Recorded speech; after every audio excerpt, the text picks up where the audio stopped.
The report started actually with a resolution in the European Parliament in 2016, which was repeated in 2018, where the European Parliament proposes a new mechanism for the EU to monitor member states in the domains of rule of law, democracy and human rights, which is exactly what the Council of Europe has been doing for 70 years now.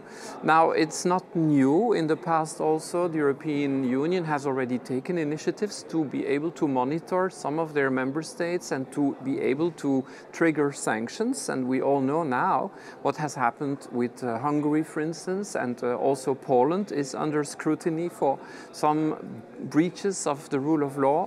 So what the Council of Europe says is that we are, of course, working in this domain for so many years. We have a lot of mechanisms like the Venice Commission. We have our own monitoring committee that is monitoring member states and doing this for a very long time and in a very good way. So we want some kind of synergy, some kind of harmonization between the EU and the Council of Europe if it comes to the monitoring of EU member states, because there is a risk, of course, of duplication, which means that we waste money and resources, but also we could have two different sets of standards. One for EU countries, which are all part of the Council of Europe, by the way, and then one for non-EU countries within the same Council of Europe. This would not be a very good idea. So we want harmonization, we don't want duplication, we don't want forum shopping, where countries might want to find a way to comply with that institution that is most interesting for them. That cannot happen.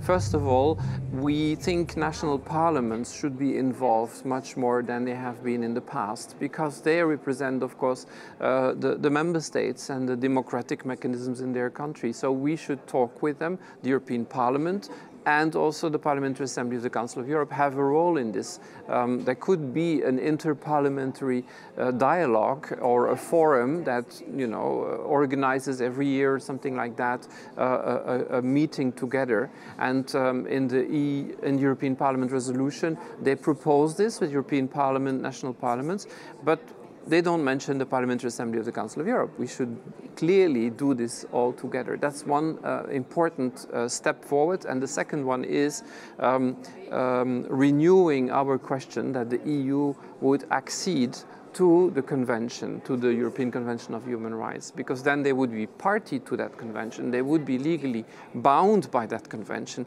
and that would really strengthen whatever mechanism they would try to use to monitor the human rights and rule of law and democracy.